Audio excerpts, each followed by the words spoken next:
meeting is being recorded. Oh, well, I'm glad this is being saved for posterity. So back in the Old West in Dodge City, this dog wandered into town, and it wasn't an ordinary dog. It was a three-legged dog. So he kind of hopped into town, and he goes down the dusty street. He goes up to the bar. He goes underneath the swinging gates because he's like a short little dog. And the three-legged dog, he walks up to the bar, and he looks up at the bartender, and the bartender looks down at him and gives him kind of a steely-eyed look. It says, "Three-legged dog, what are you doing in my town?" And the three-legged dog looks up at him, says, "I'm looking for the man that shot my pa." Okay, now they're not even laughing behind me here. So I didn't say it was a quality joke, but that's the way the joke is supposed to go. So, and I could tell the joke. Now, my brother, the accountant, decided that he thought this was hilarious. So with a group of friends, he's telling the joke. So he starts talking about, okay, so there's a dog, and this dog goes into the town, and okay, it's like in the Old West, so it's like cowboys and stuff. So the dog goes into the town, and he goes to a bar, and he goes in the bar, and wait, no, yeah, okay, so the dog has three legs, so it's a three-legged dog, and he goes in, and he goes up to the guy at the bar, and he looks at the guy at the bar, and then the guy at the bar says, "Okay, hey, three-legged dog, what are you doing here?" And the three-legged dog looked at him and said, "I'm looking for the man that shot my dad." Okay, now I think I have to explain it to the group behind. I'm looking for, see, like, paw is funny because he's a dog, he's got a paw. Looking for the man that shot my dad. Okay, maybe it's funnier that way, but that's how my brother told the joke. And that's the reason that for me, humor is not about telling jokes. What it's about is sharing stories, sharing your own stories and doing them in your own voice and kind of telling them from your point of view, because we all have, what's funny is kind of different to everybody. Clearly what the joke I just told you was not funny to everyone. So I'm just proving my point. And we just lost, Reva just walked away. So I'm thinking she's offended by jokes about three-legged dogs. So hopefully she'll come back. So, but what I could talk about is we're gonna, there's gonna be a lot of, I'm not gonna lie to you, there's gonna be a lot of dog stories in this, because my whole life is centered around my dogs, and that's pretty much all I do now. Like you guys, I sit at home, I have my dogs, and we talk to one another, and we bark at things, as we don't like it when people walk down our street. Maybe we could show another. We've done the goat already. Let me know. How about we look at? I want to show you the other dog. Yeah, the one with the doghouse. That one. Okay. Oh yeah, not the picture of me, although we will show that other one. Can you? Okay, I don't know if you can see here what this is a picture of. There's me, and like at my feet, can you see there's the Basset Hound? That's Cooper the Basset Hound down there. And there's my daughter holding our wiener dog, a long-haired wiener dog called Zoe. And that's me looking much thinner, because this is like a couple of years ago. And this is a lovely artist whose name I can't remember. And it was a charity event. And what I did for charity was we had to do some kind of an art project. So I made a doghouse, but instead of a doghouse, I made a Doug house, because my name is Doug. So it says, "Beware of Doug." And the front of the doghouse, or the Doug house, was a mirror. So if you looked into the Doug house, you would see yourself, which I guess makes some kind of an artistic statement. I don't know what, though.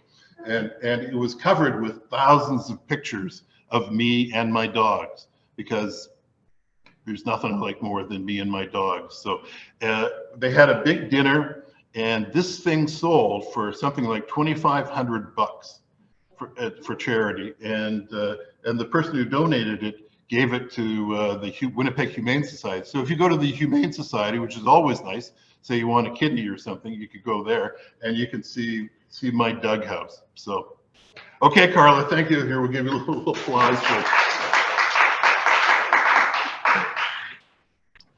And while we're showing pictures, here's one last one. Get back up. I hope you appreciate Carla's really working hard here. So this is Okay, now I have to explain what this, a few years ago, and it was around the time of Mardi Gras, which is that in February? Are we like in the month of Mardi Gras? Yes. Okay, so it was like this month, about 10 years ago. I went down to the convention center where they were having like a big Mardi Gras festival thing, and they had a world champion body painter who would come in, and she was a woman from Quebec, and she was the gold medalist in body painting, which is a thing I didn't know that they did. But the people I work for at the Free Press thought it would be a wonderful idea for me to go down and have my body painted. And I have a considerable amount of body, so it required quite a bit of paint. So I had to sit there in the middle of the convention center with my shirt off. And even my mother thought that was a terrible idea. She was like, really? You didn't have your shirt on? I mean, because I sort of look like, I look like if I take my shirt off at the beach, people try to pull me back in the water, and I look like a beached whale. So I asked the woman, the body painter, if she could, because I love the BC Lions so much from growing up in Vancouver, if she could turn me into like a lion or a jungle cat, something like that, something really kind of big and sexy, like a panther. And she looked at me and she said, "No, I cannot do that. I must make you something else." So I had no idea what she was doing, but as I sat there, she took out her paints and she started, "Here, Carla, you can come back here now." Oh, sit Okay. down. And here, no, I'll demonstrate. She would do things like she would like get her paints and sponges, and she would just like dab. Here, I'm dabbing at Carla. You're not supposed to do this during a pandemic, but she would dab at me, and she would use sponges and brushes and put this stuff on me. And this took about an hour and a half. And when it was done, she turned me into a lizard king. So my entire body was green, like I had another set of eyes. So if I closed my real eyes, these fake painted eyes would still be staring at you. There was a giant snake coiled around my body. And then after I was done, I walked out of there painted like that and went and met my wife for lunch. And then I went to the liquor store to buy a lovely Chardonnay. And the thing is, if you walk into a store painted like a giant lizard, the weird thing is that people try to pretend there's nothing unusual going on, and that you're like the third or fourth giant lizard that's walked into their store that day. So the worst thing though is after I had a bath, I discovered it took about 3 weeks for all this paint to eventually come off. So I was largely green for about 3 weeks. I mean, it was fun for the first day. You can sit down now if you want. And then I wrote about it. So that was kind of my job. That was, I would go and do things like that, like get my body painted green or go and compete in the rodeo. I had to go in the rodeo and do barrel racing, which is a thing where you get on a horse and then the horse rides around barrels. And I assumed that when I went to do that they would have like a fluffy donkey for me to ride, something called Patches. But a woman came out and she had these Arabian horses, which are huge, beautiful horses. And I'd never been on a horse in my entire life. And so I was terrified. When they asked who wanted to go first, all the other media people there pushed me forward and said, "Take him because he's a big cheater." What they were referring to was the year before I'd won the media milking competition. We had to milk a cow. And apparently in competitive milking, you're only supposed to use one hand, and I was milking with two hands. And so I won there was nothing to win. There was no trophy or anything, but I was declared the winner and the biggest cheater. So they made me get on this horse, and which I did. Here, Carly, you want to be a barrel? I will be. Here, you move in closer. You're a barrel. And my chair's now a horse. Okay. And so I had to ride around. Can you guys at home see this? Oh, I see. Okay, we're going around. Okay. And then over here, and then I'm going to come in front of you. Okay. Yeah. Okay, this is a really horrible. I'm sorry, but you sort of get what you pay for, I guess. Okay, and then. Okay. Yeah. So anyway, so I'm on this horse, and it didn't start like I'm talking to the woman, and she's trying to explain how you operate a horse.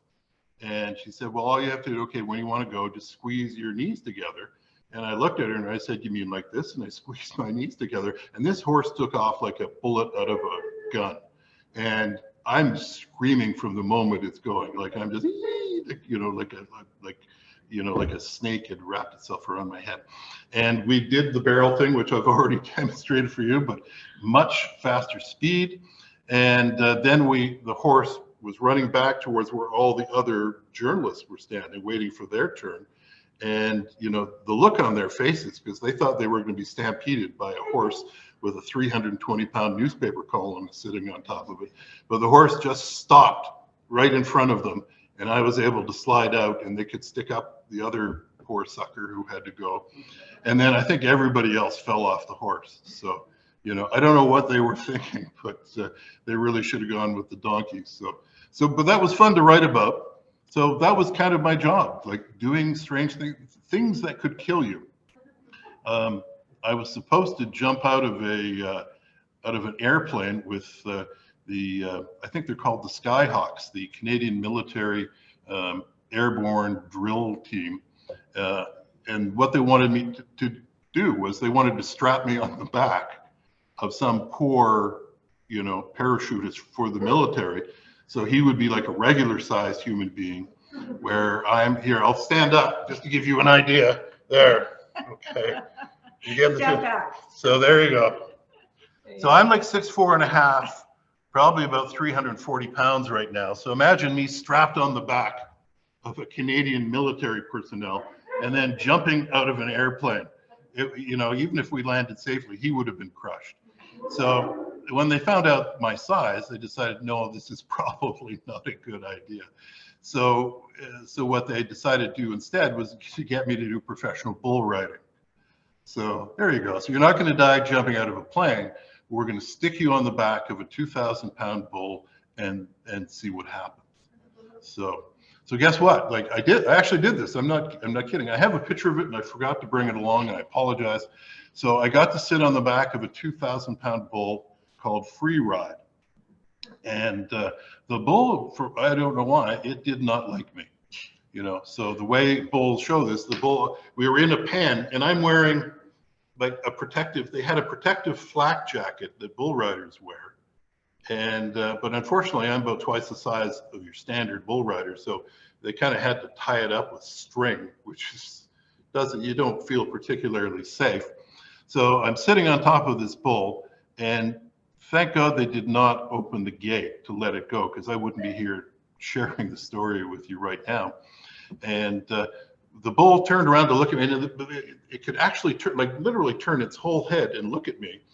And it was able to, how can we phrase this that won't make you want to lose your lunch, but it was able to sort of fire exhaust through its nose, if you catch my drift. So giant bull boogers were shooting out of this thing onto me as I'm sitting on top of it. So yeah, I managed to survive, but I was terrified, because most things terrify me. Like I'm afraid of bees and wasps and things I'm afraid of spiders. Most of your insect kingdom I'm terrified by. That's how I know I'm going to die, is that I'll be driving my car and a bee will come in and get trapped in the car with me. And because I'm such a calm person, the first thing I will do is drive into the side of a giant sandstone building in an effort to squish the bee and thereby squish myself. So this is the kind of idiot thing that they paid me to do and still pay me to do. So I guess you could say I'm semi-retired. What I'm doing now is every Saturday I write a column. And if you look in Saturday's Free Press, you'll see my wife convinced me to go outside, to leave the house and go for a walk along the river last weekend. Normally, I let her do that on her own with our friends, because I like to remain motionless for long periods of time in bed. But she used the tactic of telling me we could go for breakfast later and I could have as much bacon as I wanted. So I agreed to go. So we went and spent 3 hours walking along the frozen Assiniboine River to the Forks and checking out all the warming huts that they have. And I have to tell you, I mean, they're they're architectural marvels, but calling them warming huts is a lie, because they are not warm. There's one that looks like you're getting into the shower and you wrap a shower curtain around it. That wind will cut right through you, so it is not warm, but it's a lot of fun to do. And everybody else other than me, like I was scowling away because I wanted to be home in bed, and everybody else was as happy as could be. They were skating and they were skiing and they're riding those winter bikes with big fat tires. And there were like teams of people wearing fluorescent outfits with lime green toques running along the river path. So it was amazing. And you could look up from the river and see, lining the riverbank, it's all, it's a view you don't get anywhere else in the city. Looking up and seeing the towering buildings kind of looming, like frozen monoliths looming over the river. So it was a beautiful thing to see. Wasn't particularly funny, but then again, right now I don't feel like I'm particularly funny. I want to bring this back to the nature of humor. The very first column that I ever wrote for the Winnipeg Free Press. Surely you remember that one, Carla. Shall I tell you about it? Please do. I will. Okay, I'm going to have some. This you might as well hold the picture of the Basset Hound. Got it. The very first thing I ever wrote for the Free Press was because of this guy, because of Cooper the Basset Hound. And I don't know if you remember the wiener dog, Zoe. One day I was lying on the couch, as that is the thing I do. And all of a sudden the dog started going nuts because the mailman had come and dropped some mail off. So the Basset Hound and the wiener dog are barking away. So I made the mistake of going to the front door and opening it and reaching out to get the mail. And when I did that, the Basset Hound hammered his way through the screen door, because he's like a Harry Cruise missile. He's like 300 pounds and about 1.5 feet tall. So he rockets out onto our front porch, followed by the wiener dog. So the two of them are outside, and I'm there. I'm wearing like a pair of sweatpants and a golf shirt. And I decide, I'd better give chase because I live right on Corden, and Corden is a really busy street. And I knew, like, if I didn't get the dogs, they were going to run into the middle of the street, get hit by a bus, and then my family wouldn't love me anymore. So you can say, so that's what I was worried about. So I went rushing out after the dogs, and the dogs were now not on the porch. They were at the end of my driveway. And you can rejoin me, Carla. Maybe or stand there for a minute, because you can be a prop for what's going to come next. So at the end of my driveway, there was a woman with her dog. But this turned out this was not just a regular woman with a regular dog. It was a woman with her three-legged dog. And this is true. This is not remember the stupid joke that none of you liked? Okay, this is a real story that you probably won't like either, but it's true. So my dogs are jumping around this woman, and I'm thinking, okay, I've got to get out there. So I start running across our porch, and at the end of our porch, there's a wrought iron steel trellis that looked a lot like Carla. Carla, do you want to come over here? Okay, this is now no longer Carla Burbrayer, our moderator. She's a wrought iron steel trellis at the end of my porch, going up from kind of like our planter up to the ceiling. And what I thought was, okay, what I could do is wrap my arm around the trellis, swing my body into the driveway. This is the way men think. Swing out into the driveway, I'll save half a second, I'll get the dogs, I'll be a big hero. So what happened instead, okay, here, turn this way. So instead of wrapping my arm around the steel trellis, I don't think I'm allowed to actually do this, am I? I stuck my arm through this trellis thing. It was kind of like iron leaves and things like that. And my arm got stuck in there, and I threw my body off the driveway, kind of like that. So my body, here, you can sit down now, you're traumatized. I flung my body off the porch.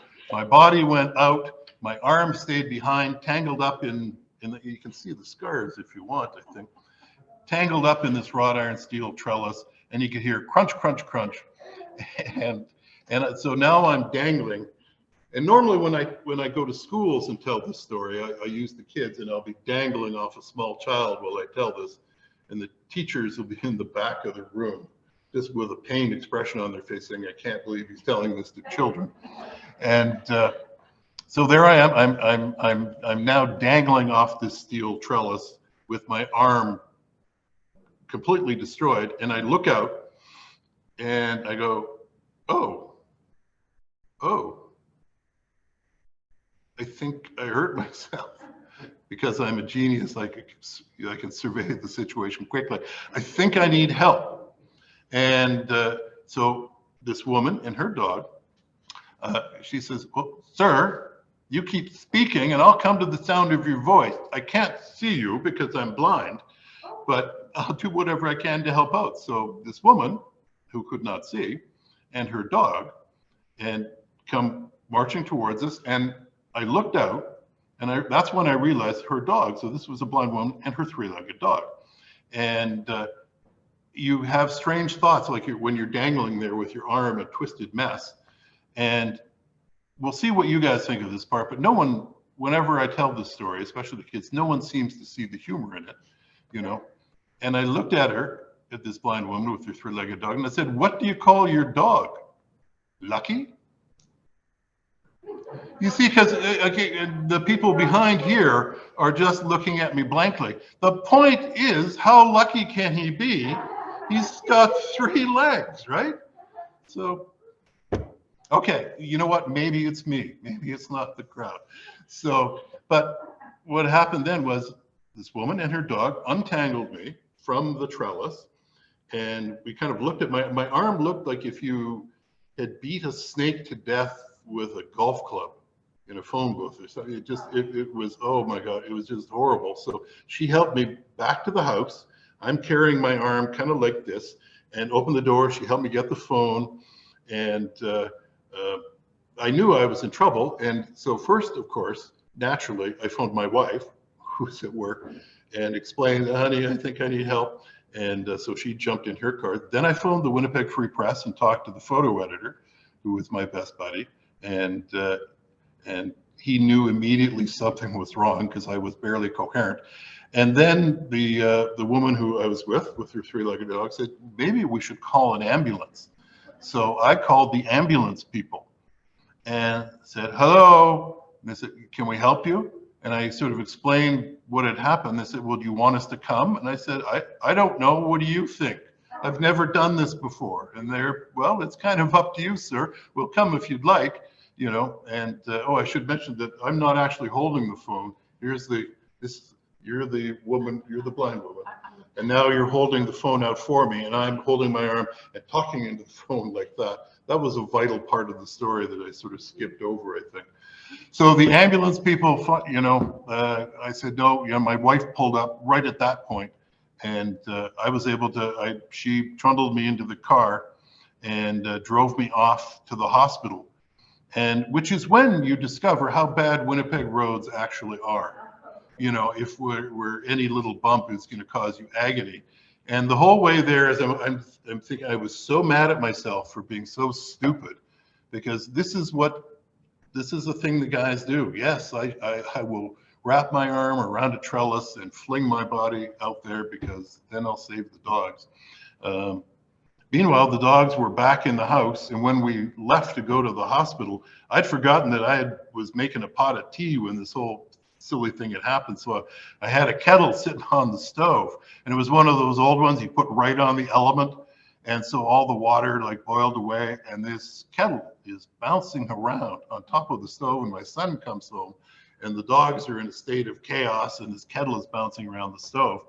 So he has no idea what's going on. I'm at the hospital where very quickly they did x-rays, which they handed around to everyone in the hospital to have a good laugh, because they'd never seen anybody do that to their arm before. And then from there, it was like 3 surgeries. So now, I don't know if you can tell, but now I have a metal arm. There's wonderful scars on either side. So, and you can imagine, the first thing I did when I got home after having surgeries and having my arm rebuilt with surgical steel, naturally, was to go in the kitchen and take the fridge magnets off and to see whether I could attach them to my arm. And sadly, you can't, because I just thought that would be wonderful if I had a magnetized arm. So anyway, which leads us to the whole point about humor, for me, the point was that, you know, even when something bad happens, and I think we can agree that was pretty bad. that was a bad thing to do. So I destroyed my arm. Now you can kind of either curl up in the fetal position, or you can weep and moan and complain about it, or you can write a newspaper column making fun of it so that other people can laugh at what you've done to yourself and be happy that that they are not you, because you are a big jerk. So, and this led to the Free Press getting that was published as the first column I ever did at the Free Press. And we got the very first fan letter we got was from a woman who wrote to the editor, my buddy Bob at the time, and said that I should be fired because it's not nice to make fun of people when they hurt themselves. So she had sort of missed the point that I had actually hurt myself. So fortunately, skip to the very end of the story, I didn't get fired. Maybe I should have. So now I'm still writing stupid things today. Whether they're funny, I don't know. Some people love them, and oh, look, somebody's got a puppy. See there, now I'm totally, Elliot and Elaine have a dog, a little fuzzy dog, so I'm enjoying that. So, you know, it just depends on your point of view. I always like to look at life, you know, whenever anything happens, and try to see the lighter side, the amusing side of it. And, you know, because I think that's the best way to go through life. And in the middle of a pandemic, that's what I've been doing. But I've been doing it mostly sitting alone with the dogs. Thank God I have the dogs with me. I don't know if they've kept me sane or not. But this is, Carly, you're one of the first human beings I think I've seen that, you know, is not my wife or, you know, or somebody. And here we are, we're still talking on Zoom. How much fun is this? I'm guessing you guys are just thinking this is wonderful. The only time we see our relatives and stuff is on Zoom. I'm a grandfather now, and for the most part, I've been seeing there's some, you guys can feel free to applaud me. Baby Ivy is 6 months old.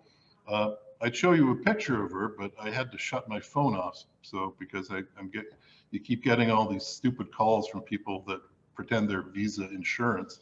Or the bank's marketing department or something, or that one, the Canadian Border Services tells me there's a package that's arrived and it contained illegal components. I don't know to what, an atomic bomb or something, and they're going to come and arrest me unless I send them a fair bit of money. So, and now I've totally lost where I was going with any of these stories.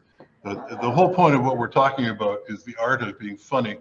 It's certainly not a science, I can tell you that, because I don't know if you've ever met any scientists. They are not very funny guys, and they're with their pocket protectors and their white jackets. But it's more of an art, and I've been working at it for a while now, and I love it. It's the best job I've ever had in my life, trying to be funny. It's the hardest job I've ever had, because sometimes you sit there in front of a computer and you have not a clue what you're going to write about or what's amusing.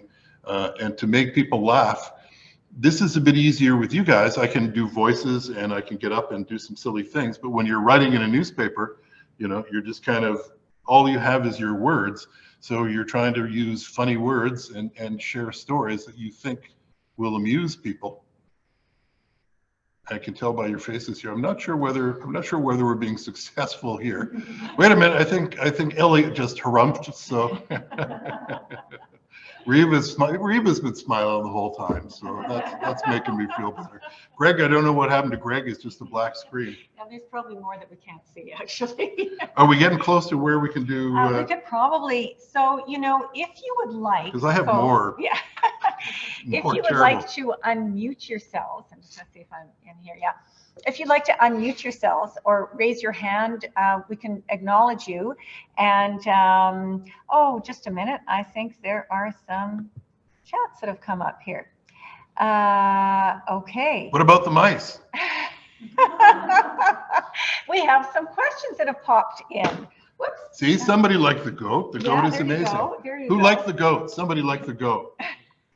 There you go. Elaine liked the goat. Oh, so Well, you know what? I mean, my daughter apparently didn't because they gave it to her for Christmas and she left without taking the goat with her.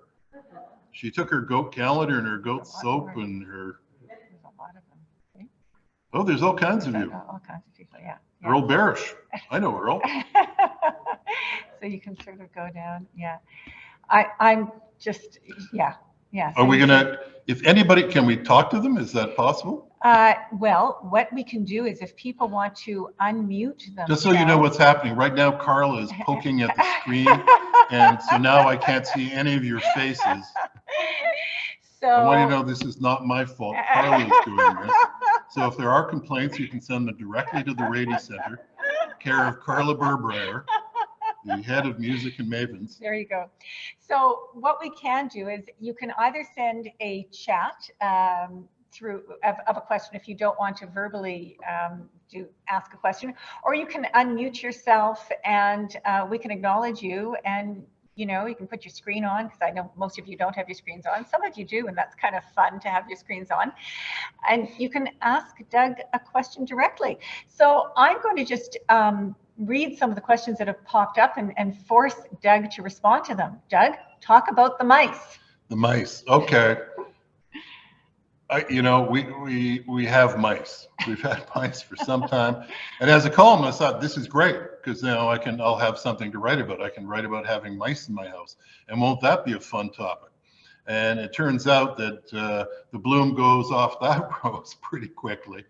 You know, they're a novelty for like a day or so.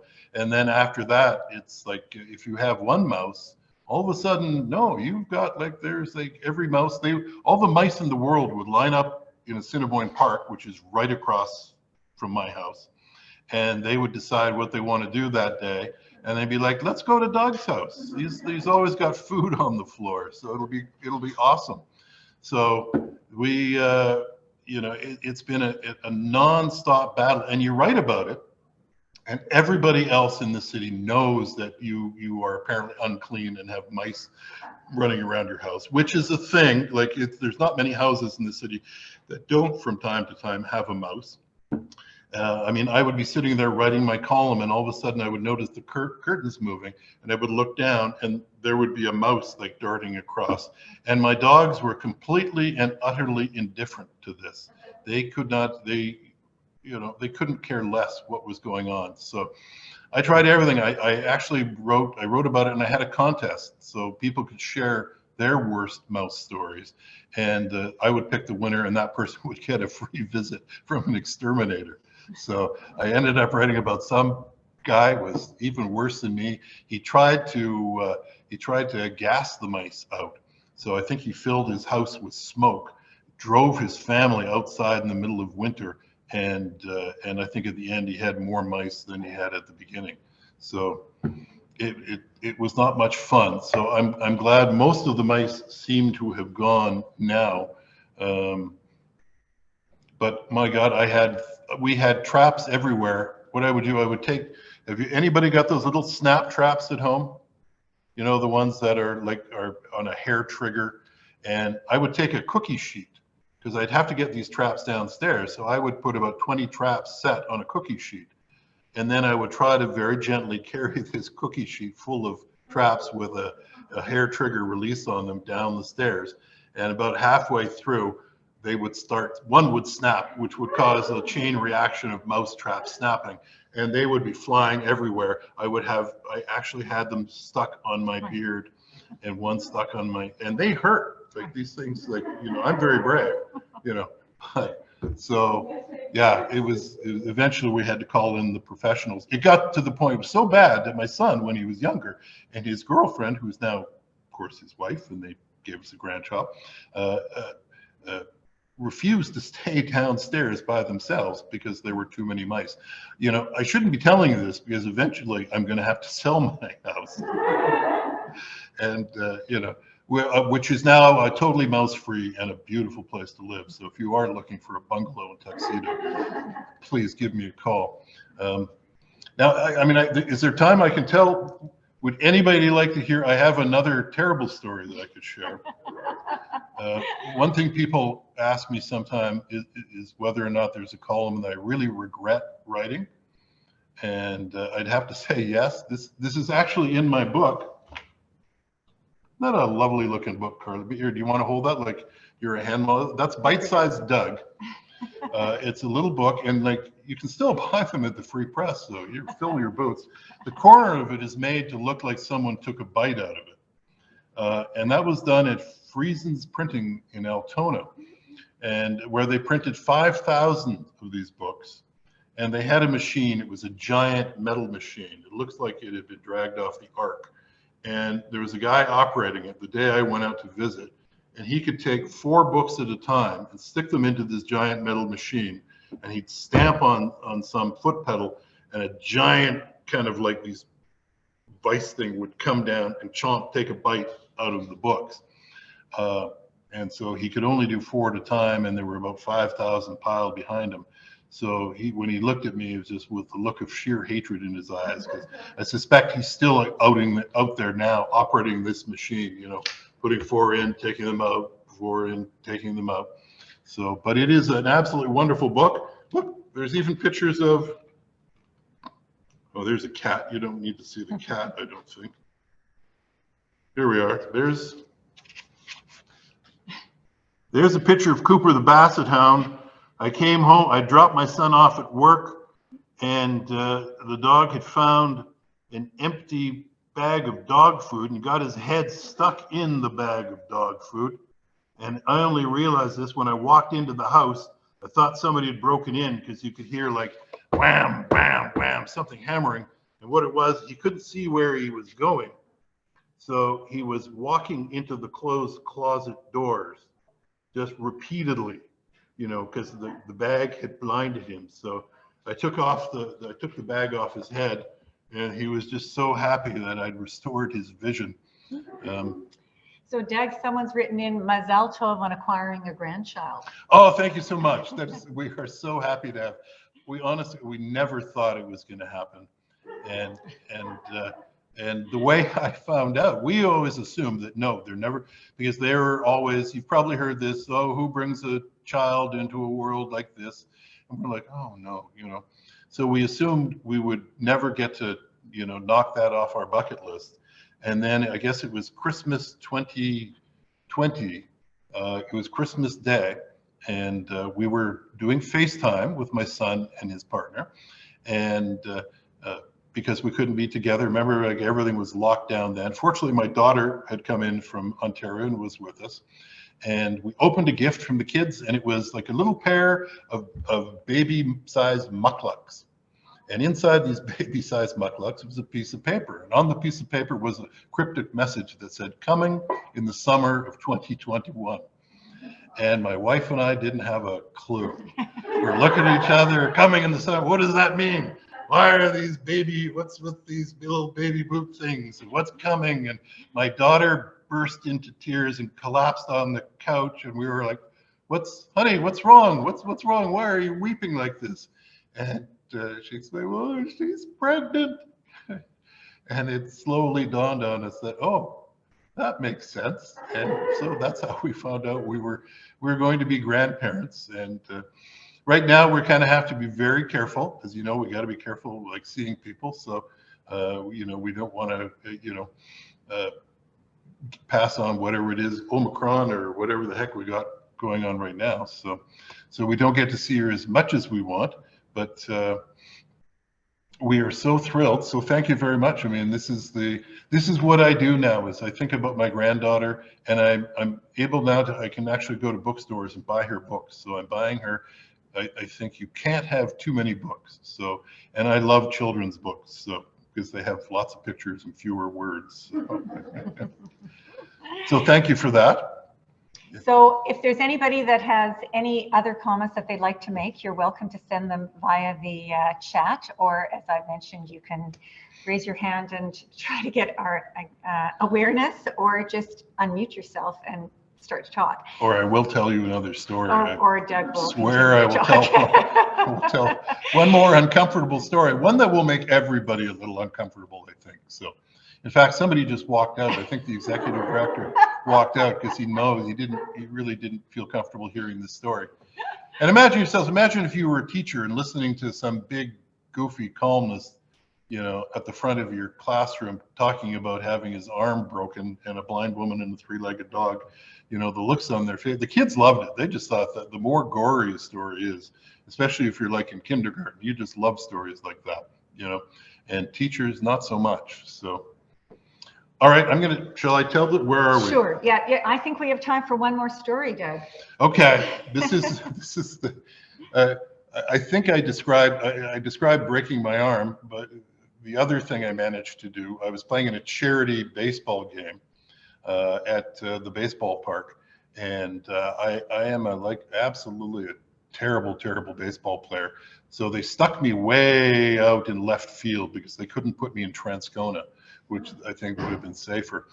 And we were playing a team of NHL All-Stars, and I think it was Thomas Steen hit the ball and it rolled all the way out to me in the outfield. I bent over, here I'll mind bending over to make this a more action-packed story, and all of a sudden it felt like somebody had shot me in the back of the leg, and I kind of fell on the ground, and what had happened was I'd torn my Achilles tendon, and you know, and so at the end of the game I had to hobble off and take myself to the hospital because all my other Free Press colleagues and friends decided to stay behind and get autographs from the NHL players while I hopped to my car and drove to get myself checked out. And I was supposed to be very careful, like do nothing for like, you know, months so that my leg would heal.